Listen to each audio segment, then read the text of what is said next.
Vous nous rejoignez de partout à travers la planète, mesdames et messieurs, bonsoir et bienvenue à ce journal. Voici donc les principaux titres pour ce mardi 21 mars 2017.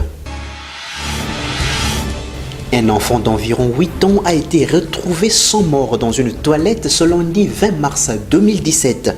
L'événement s'est déroulé à Dalias. Nous sommes là dans la commune d'Mvouzi. En ce jour du 21 mars est célébrée la Journée internationale des forêts afin de promouvoir l'importance des différentes fonctions des écosystèmes forestiers du monde. Après la récente descente effectuée par nos reporters dans plusieurs quartiers de la ville portuaire de Matadi, il a été constaté que la quasi-totalité de la tuyauterie dont dispose la Régie des eaux se trouve dans un état qui laisse à désirer. Voilà, c'est tout pour les principales articulations, mesdames et messieurs. Une fois de plus, bienvenue dans ce journal. En République démocratique du Congo, l'actualité reste dominée par les discussions directes sur l'arrangement particulier au centre interdiocésain de Kinshasa. Le journal Forum des As nous signale que lundi 20 mars dernier, le secrétaire général de l'Union pour la démocratie et le progrès social UDPS, M. Jean-Marc Kabundwa Kabund, a suspendu sa participation à ces assises. Celui-ci accuse la majorité présidentielle de multiplier des obstacles pour retarder l'application de l'accord politique global et inclusif de la Saint-Sylvestre. De détails dans nos prochaines éditions. Un retour à Matadi, chef-lieu de la province du Congo central, mesdames et messieurs, comme annoncé dans le sommaire, un enfant d'environ 8 ans a été retrouvé sans vie dans une toilette ce lundi 20 mars 2017. L'événement s'est déroulé à Dalias, au quartier Ngadi. Nous sommes là dans la commune d'Mvouzi. On en parle avec Jessen Zaou. Comme dans un film d'horreur, ces images ont carrément terrifié les habitants de Dalias. Ils ont trouvé le corps d'un enfant au beau milieu de matière fécale au fond d'une toilette. Cette dame et sa famille sont propriétaires de la toilette, mais de ses 43 années de vie, elle n'a jamais vu un tel sacrilège. Le corps a été découvert à la tombée de la nuit, alors qu'il commençait à peine à sentir. Les habitants de la place ont immédiatement contacté la police, les responsables du quartier et les secouristes. Ces derniers, en soulevant le corps du défunt, ont donné un aperçu direct sur sa forme. Non, ce n'est pas un bébé, mais une personne qui parlait, marchait et allait peut-être à l'école. Banda na kola na komi na âge o ya 43 ans na yoka kana masolo mena za desi lelo ko mona événement ya boye et ça na lupangu place ngana za donc nazo kokate na yoka na mona déjà on dirait na komi semene mutu esanga pasi estomac pasi parce que na koke ko ndimatike et lo mwezani tiliputa e bongwama e komi mwana nazo toujours meka ko développer ngo bamsuba ono bangulu ntaba donc toujours kokati o eza déception pena totale na mboko soko moni ozui zemi biso bamsu toza na bana 6 tozo kufa te tozo luka soko moni ozui zemi to boti mwana ozo kokoboko lete mema ye na orphelinat bazo luka bana combien de fois basi na maman lang bazo sopa maya misu na miyoyo zo sangana pona ko luka bana nzamba punir mutu ndenge wana et surtout que aye ko sala be fait d'événement oyo na lupangu oyo nzamba Une question se pose. Cet enfant a-t-il été jeté ou est-il tombé par accident? Ceux qui l'ont trouvé ont remarqué qu'il était enveloppé par un pagne, comme si quelqu'un l'avait tué, enveloppé et jeté pour éliminer les traces de son homicide. Autre chose, madame, messieurs, en ce jour du 21 mars est célébrée la Journée internationale des forêts afin de promouvoir l'importance des différentes fonctions des écosystèmes forestiers du monde. On en parle dans ce reportage. Les forêts couvrent environ un tiers de la planète et elles jouent un rôle fondamental dans les économies mondiales et nationales. Près de 1,6 milliard de personnes, les forêts couvrent environ un tiers de la planète et elle joue un rôle fondamental dans les économies mondiales et nationales. Près de 1,6 milliard de personnes, dont plus de 2000 cultures autochtones, en dépendent pour leur subsistance quotidienne et leur survie à long terme. Les forêts sont les écosystèmes les plus riches en termes de diversité biologique. Elles abritent plus de 80% des espèces d'animaux, des plantes, d'insectes sur Terre. Les forêts fournissent également des abris, des emplois et de la sécurité pour les populations qui en sont tributaires. Pourtant, malgré tous ces précieux avantages écologiques, économiques, sociaux et sanitaires, nous détruisons les forêts dont nous avons besoin pour survivre. La déforestation mondiale se poursuit à un rythme alarmant. 13 millions d'hectares de forêts sont détruits chaque année. La déforestation est responsable de 12 à 20% des émissions mondiales de gaz à effet de serre qui contribuent au réchauffement de la planète. Le 21 mars a été proclamé Journée internationale des forêts à compter de 2013 pour mettre en relief l'importance de tous les types de forêts et d'arbres en général et sensibiliser l'opinion à cette question.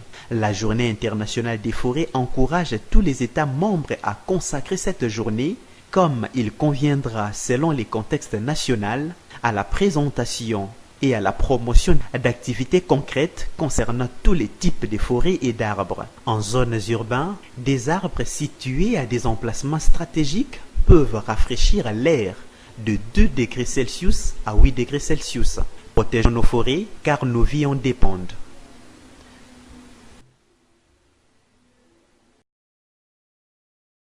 Journée internationale à une autre. À présent, parlons de la journée internationale pour l'élimination de la discrimination raciale.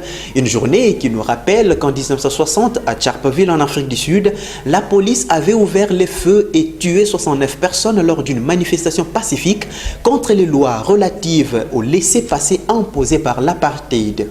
Reportage.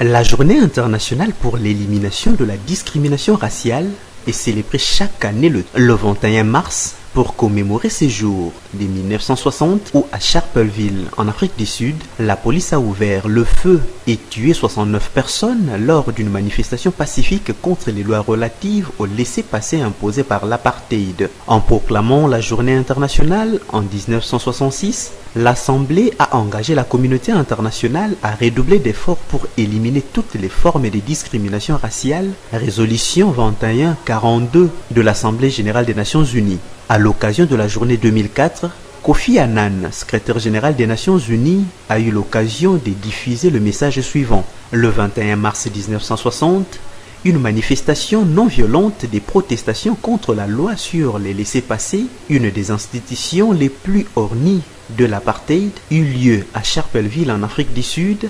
Bilan: 69 morts parmi les manifestants. Les massacres de Sharpeville fut un moment décisif dans la lutte contre l'apartheid. Il amena aussi l'Assemblée générale des Nations unies à instituer cette journée annuelle dont l'objet est d'appeler l'attention sur la lutte contre le racisme où qu'il se manifeste et quelle que soit l'époque. Cette célébration est également l'anniversaire du génocide rwandais, ce qui nous rappelle les horreurs que peut entraîner la haine ethnique et raciale. C'est aussi celle du bicentenaire de la révolution à Haïti, grâce à laquelle le peuple du Caraïbe et d'Amérique latine furent libérés de l'esclavage en 2004 et comme l'a décidé l'Assemblée générale des Nations unies, l'année internationale de la commémoration de la lutte contre l'esclavage et de son abolition.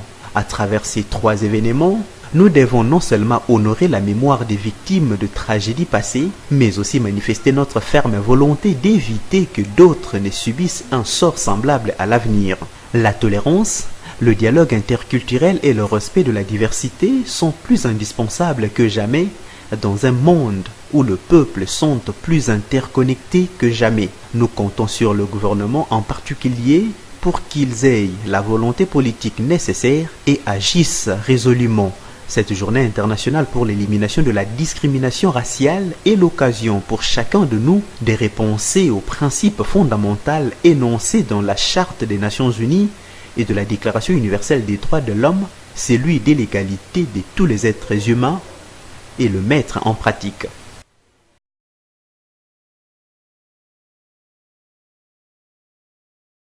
Quittons momentanément la ville portuaire de Matadi pour celle de Bomaouj Senza où nous parle d'un accident de circulation qui serait produit en plein centre-ville de Boma. Reportage. À la suite de cet accident de circulation, c'est la voiture IST qui a été le plus endommagée. La partie avant est carrément bousillée au contact de ce gros véhicule de transport. Cet homme, entouré des témoins de l'événement, est son chauffeur. C'est lui qu'on traite de fautif car il pue l'alcool. Une bouteille de Primus a même été trouvée dans sa cabine.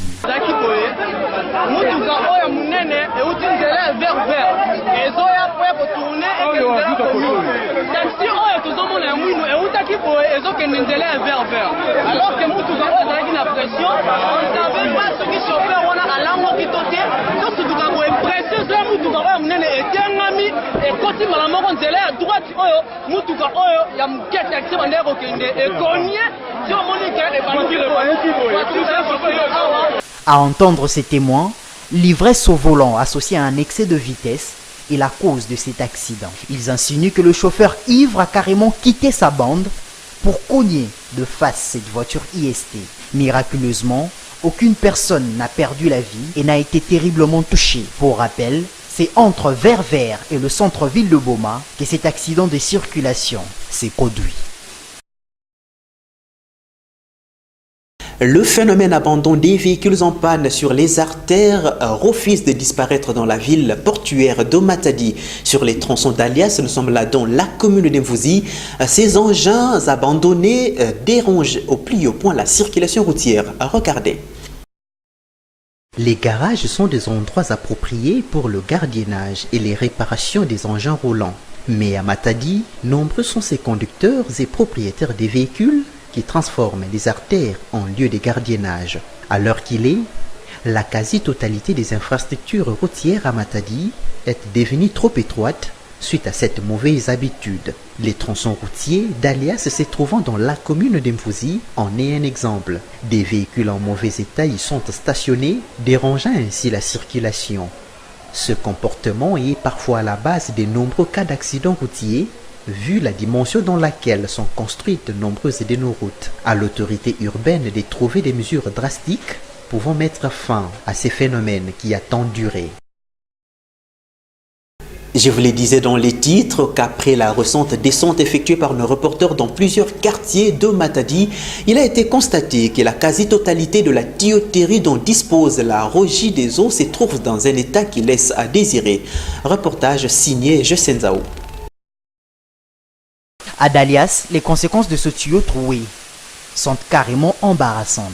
Il est souterrain et les eaux se hissent directement sur la route. Étant en grande quantité, la boue a envahi le tronçon. Passer par ici est désormais un problème, de la même façon que circuler sur la place Beau Séjour en voie d'eau. Ici aussi, la route est envahie par le zoo. Pour le motard, c'est la galère. Les clients préfèrent les voitures taxis pour éviter les éclaboussements. Les agents de la régie sont appelés à résoudre ce problème, à boucher ce tuyau troué.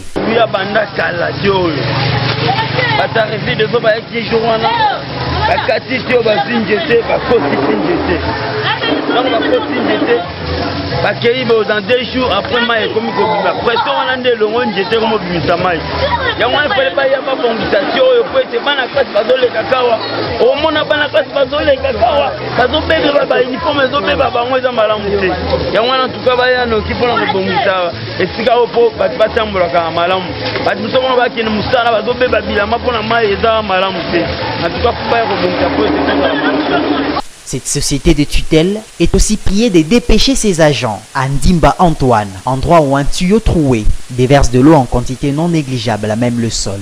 Ici, les habitants craignent des hausses de factures, sans oublier qu'une bonne partie de la population est carrément privée d'eau à domicile, car les eaux n'atteignent plus leur robinet. C'est par cette information des tuyaux troués que nous refermons cette page locale. Place à présent aux informations en dehors de nos frontières avec l'aide de nos confrères de France 24. Les 35 heures comme ligne de démarcation. D'un côté, François Fillon veut les supprimer et Emmanuel Macron veut les assouplir en fonction des accords de branche ou d'entreprise. De l'autre, Jean-Luc Mélenchon et Benoît Hamon qui veulent réduire le temps de travail. Le candidat de la France Insoumise prône une politique d'investissement de 100 milliards d'euros, notamment dans les emplois verts. Quant à Benoît Hamon, il maintient son projet de revenu universel. le candidat du travail, de la feuille de paye et d'une rémunération décente par rapport au travail. Puisque le revenu universel, dans la forme que je propose pour le 1er janvier 2018, permettra d'augmenter de 200 € le SMIC net sans jamais rien toucher au SMIC brut. Un projet irréaliste pour François Fillon qui se dit le seul à pouvoir réduire les 2000 milliards d'euros de dette en France. Le candidat de la droite attaque aussi le programme du Front National qui défend la sortie de l'euro. Là c'est l'euro, là c'est l'Allemagne, là c'est la France, l'Espagne et l'Italie. Le vrai serial killer du pouvoir d'achat des Français, c'est Madame Le Pen avec la sortie de l'euro et le rétablissement du franc, avec une inflation galopante. Donc vous êtes en train d'entraîner le pays vers un véritable chaos économique et social. Une attaque soutenue par Emmanuel Macron. Le candidat d'En Marche entend faire 60 milliards d'euros d'économies sur 5 ans. Il indique qu'il respectera l'engagement limitant à 3% du PIB les déficits publics s'il est élu. C'est ma part de responsabilité. Une vie consacrée au combat. Martine McGuinness s'engage dans la lutte armée dès l'adolescence, dans les années 60. Les catholiques manifestent alors pour leurs droits en Irlande du Nord. Choqué par la répression britannique, il rejoint l'armée républicaine irlandaise, l'IRA, dont il devient l'un des chefs. En 1972, il est impliqué dans le Bloody Sunday, ce dimanche où les soldats britanniques tuent 14 militants non armés. Un an plus tard, il est arrêté avec 110 kilos d'explosifs. Il est condamné à 6 mois de prison. Dans les années 80, il engage le dialogue avec Londres. Il fait partie des signataires de l'accord du Vendredi Saint. C'est la fin du conflit qui, en 30 ans, a fait 3600 morts. Débute alors la collaboration entre le parti nationaliste Sinn Féin, qu'il représente, et le parti démocratique unioniste, incarné par Ian Paisley. L'amitié entre les deux hommes participe à la réconciliation en Irlande du Nord. Je pense que les gens voient ma vie dans son ensemble. Ils connaissent mon engagement dans l'IRA quand j'étais jeune. Et ils savent aussi que j'ai été au cœur du processus de paix pendant plus de 20 ans. Et ils en sont reconnaissants. Ils me disent qu'il est vraiment temps que ça change et qu'ils veulent quelqu'un qui va défendre les gens ordinaires d'Irlande qui ont tant souffert.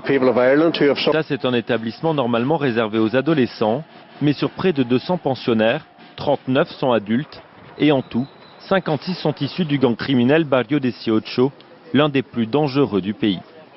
Les preneurs d'otages demandaient à ce que tous les membres de cette organisation criminelle soient emprisonnés ensemble, une option rejetée par les autorités. Je n'ai pas le pouvoir de transférer les membres du gang d'une prison à l'autre. C'est de la responsabilité du juge. En 2005, la prison de Gaviotas avait déjà été le théâtre d'affrontements entre bandes, bilan 14 morts. Cette fois-ci, la mutinerie entend aussi dénoncer les conditions de vie à l'intérieur de l'établissement, mauvaise alimentation, manque de visites et violence. De son côté, le président du pays, Jimmy Morales, a salué le dévouement des forces de l'ordre. Nous allons à présent découvrir les grands titres de journaux parus ce mardi 21 mars 2017 dans la capitale congolaise, donc la revue de presse.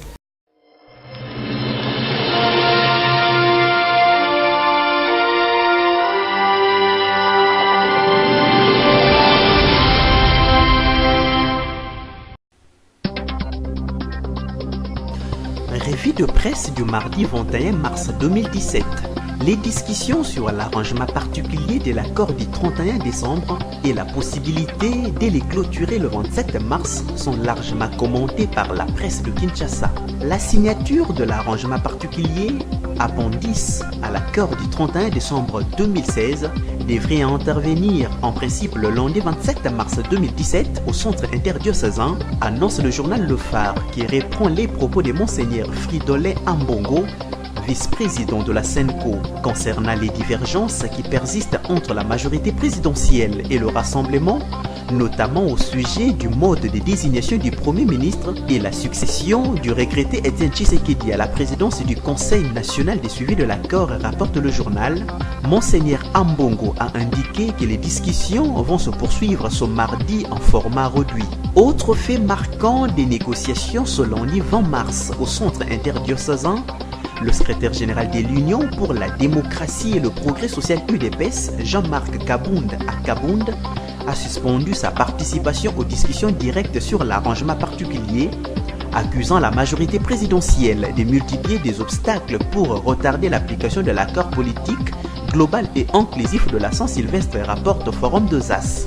Pour Kabound à Kabound, la majorité présidentielle a ajouté un autre préalable à la poursuite des discussions, notamment l'exigence pour le rassemblement de mettre d'abord de l'ordre en son sein avant la poursuite des échanges.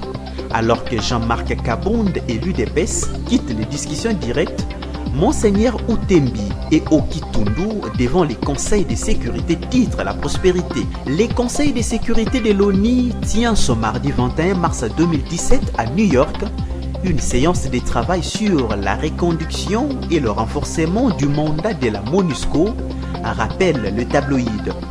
Kinshasa y a dépêché son patron de la diplomatie, Sheo Kitundu, qui a la difficile mission de donner la version officielle du gouvernement sur la situation générale du pays et la nature des relations à entretenir avec la MONUSCO, affirme le journal. Les quotidiens fait remarquer que la version gouvernementale sera confrontée à celle de l'épiscopat congolais qui assure la médiation dans les discussions politiques entre les pouvoirs et l'opposition. Car dans la lettre d'invitation de Monseigneur Marcel Utembi, que lui a adressé le président du Conseil de sécurité, révèle la prospérité, il est clairement dit que l'ONU tirerait profit des connaissances et perspectives du prélat catholique sur la situation actuelle de la RDC. À propos de la MONUSCO, le secrétaire général de l'ONU, Antonio Guterres, avait proposé une augmentation d'environ 300 hommes et femmes au sein des contingents, rappelle l'agence congolaise de presse ACP, tandis que le gouvernement de la RDC voudrait que cet effectif soit revu à la baisse. Sur le plan sécuritaire, le journal Le Phare revient sur l'enquête menée par Radio France Internationale RFI en sigle et l'agence britannique Reuters qui annonce avoir découvert 8 fosses communes à Chimbulu et ses environs.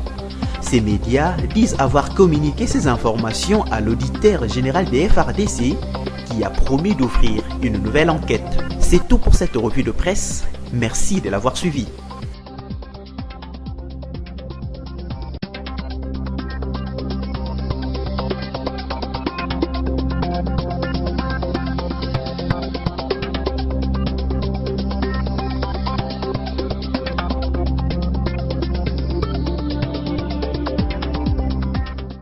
Ce journal est complètement fini, mais pour ceux qui l'ont manqué, voici ce qu'a été son ossature. Un enfant d'environ 8 ans a été retrouvé sans mort dans une toilette ce lundi 20 mars 2017. L'événement s'est déroulé à Dalias. Nous sommes là dans la commune d'Embouzi.